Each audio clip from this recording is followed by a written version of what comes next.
What's up, beautiful? It's Lisa Roulette, and today we're talking about forgiveness and letting go. This is one of the more challenging things that we have to face along the Ascension path, but it is absolutely necessary that we learn how to forgive so that we can advance along the Ascension path. So in this video, we're going to talk about why it's necessary to forgive, and also I'm going to show you how I forgave my most extreme offenders. If you don't already know who I am, I'm here to help you heal, navigate your ascension journey, and create a life you love. If you're in the midst of your spiritual awakening, on a healing journey, or you're learning how to manifest your life experiences, you're in the right place. So please consider subscribing and hit that notification bell to be notified every time I release a new video. Welcome to the family, and let's dive right in. So why is forgiveness so essential along the ascension path? Well, when we don't forgive, we're typically holding on to a grudge or some frequency that could be described as pain, remorse, regret, shame, and general confusion. And these low vibrational frequencies end up lodged in our energy field or in our auric field. And that's never a good thing at any time, but especially along the ascension path. Because remember, what is ascension? It is the expansion of consciousness. And if you don't really understand what ascension is and how it relates to consciousness and spiritual awakening, I will link a video in the description below. And it's imperative that if you are on the ascension path and you know that you're ascending, that you do come to a greater understanding of what's happening for you. So that's a really good video for you to watch.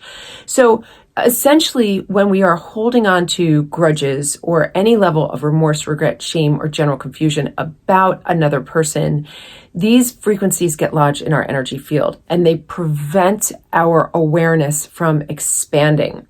Not only that, but as frequency, they are energy, and energy is always trying to manifest. It's always trying to manifest. And as it becomes increasingly dense, it comes into the material realm.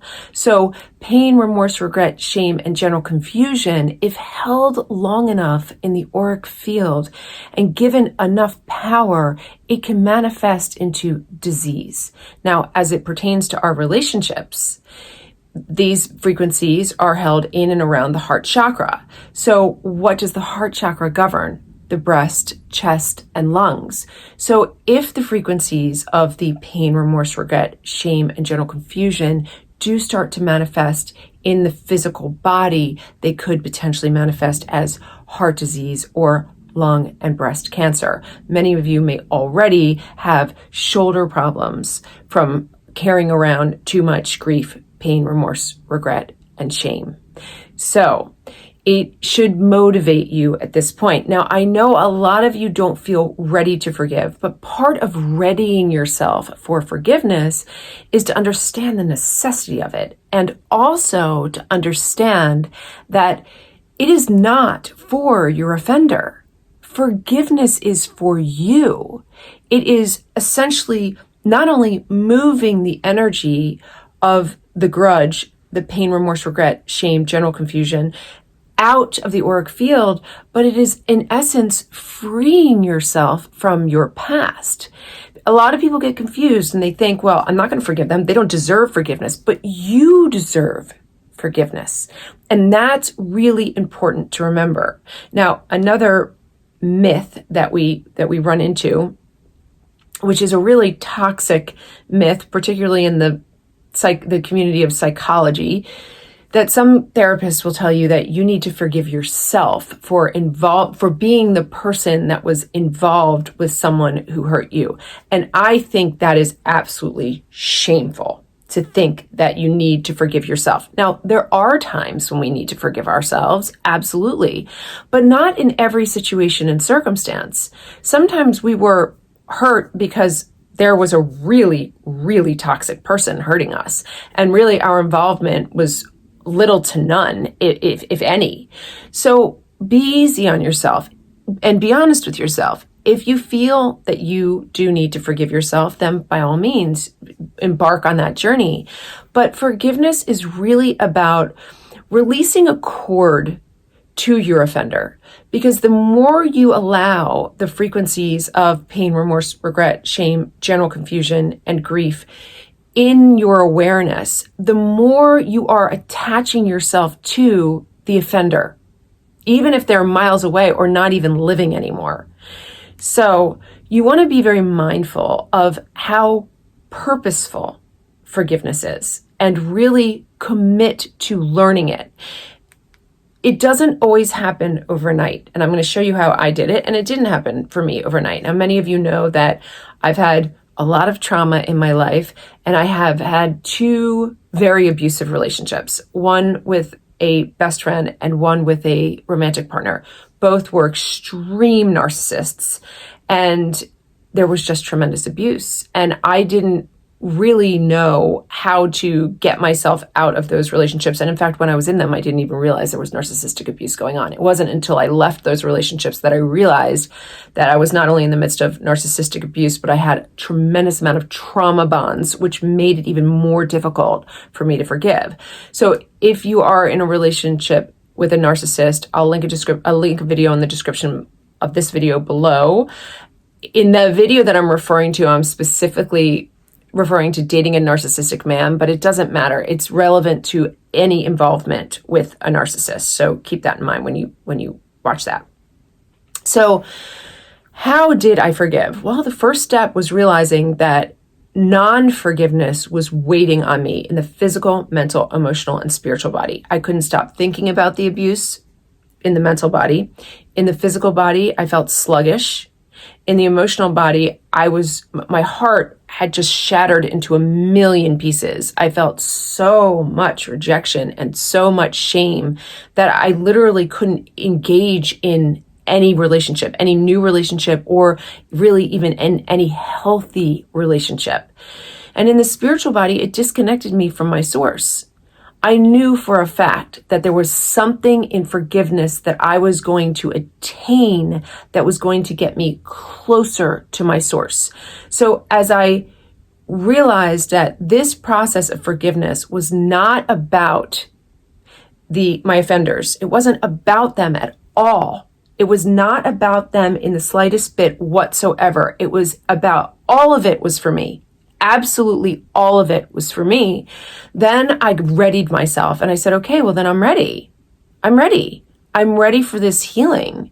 I'm ready for grace, and I'm ready to move forward into healthy, happy relationships that thrive, knowing that if I had not forgiven, that I wouldn't have ever moved forward. And of course, if you do know my story, you know that I have a very healthy group of friends now, and I'm in a relationship with the man of my dreams who treats me like a goddess. So it's very important. You see, it can really transform your entire life, forgiveness. So as I accepted that it was for me and I readied myself, I came up with a meditation to do. Now, again, this didn't happen overnight.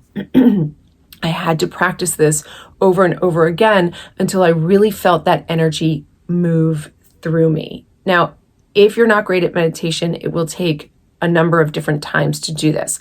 But bear in mind that this is not an unemotional process. It's not like we're just going to enter meditation and then all of a sudden, poof, we're done. You know, that all of that energy is out. You may feel bouts of anger. Fine. Anger is a higher vibrational frequency than pain, remorse, regret, shame, general confusion. So let the anger move the energy out.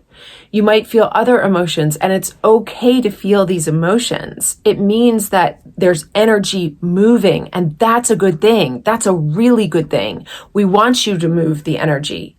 What we don't want you to do is to hold on to it and to let it anchor into the auric field. So allow the emotions to come and know that that is part of the process of moving the energy and thus part of the process of forgiveness. But what you can do is use this meditation / visualization. And I'll just go over it briefly, but if you really want to dive into this a little deeper, there is a little book on forgiveness with an accompanying meditation in the description of this video below that can be very helpful for you over time. So basically, what I did on a daily basis until I fully forgave them, I sat with myself in a protected space and I called in my higher self and asked for my higher self to draw a protective boundary around me. Now, if you have trouble identifying with your higher self and you don't know the difference between the higher self, the soul, and the temporal or physical body. I'll link a description in the video below for that as well. And that's important that you start to identify with that, not only for the ascension path, but also just to identify with it. So when you're doing meditations and you're calling upon your higher self, or you're looking into your soul, then you're going to want to sort of be able to understand how they all work together as one. So I call in my higher self and I ask the higher self to form protective boundaries around me. And then I imagine myself in a place like an expanse, like an open field or maybe a beach. And I call in the person's that has offended me higher self. And when the higher self comes in, because I can feel their higher self coming in, I allow them to create a protective boundary around them. And I give them the space and time to do that. And that comes as part of the visualization process in my mind's eye. And when they give me a signal that they're comfortable to discuss this meeting of sorts, I ask them if they have anything to tell me before I deliver what I have to say to them. Usually there's nothing, because they're typically a little confused about why they're there. And then I ask them if I might have permission to share with them some of my feelings. And usually I get a yes. Sometimes I get a no, but that's okay, because if I get a no, then I close down the meditation, thank them for being there, and then I come back at a later date and time. And inevitably, 9 out of 10 times, they're going to say yes, it's okay to share, because you're dealing with the higher self. You're not dealing with the egoic mental faculty. So as you begin to share your feelings, you're explaining what you perceived as the energy exchange between the two of you during the time that you got hurt. You're not necessarily asking why. You're just exchanging what you perceived as the energetic exchange. So you might say, I perceived that I was giving more than receiving. And I perceived that you were intentionally taking from me parts of my energy body, and that hurt me. And when you start to give this exchange, you ask their higher self if they're willing to bring in the person, the temporal body of the offender. And if they're willing, which usually they are less willing, so maybe 5 out of 10 times they'll bring in the temporal self of your offender, then you can exchange emotions.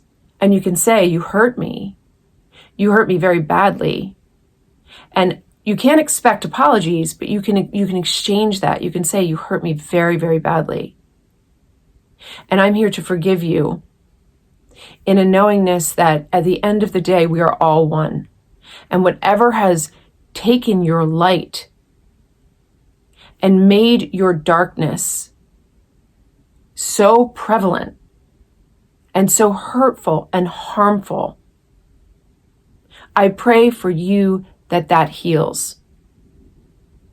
I pray that you are healed and that you understand that your darkness is only contributing to the darkness in the world around us, and that we are all meant to be part of the one and part of the light and the love that we naturally are.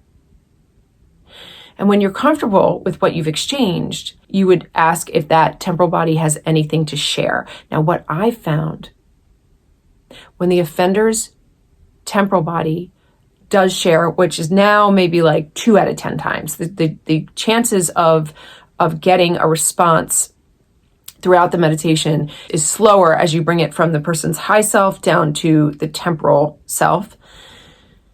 I find them in remorse, in tears, and without saying they're sorry, sending compassion and light to me.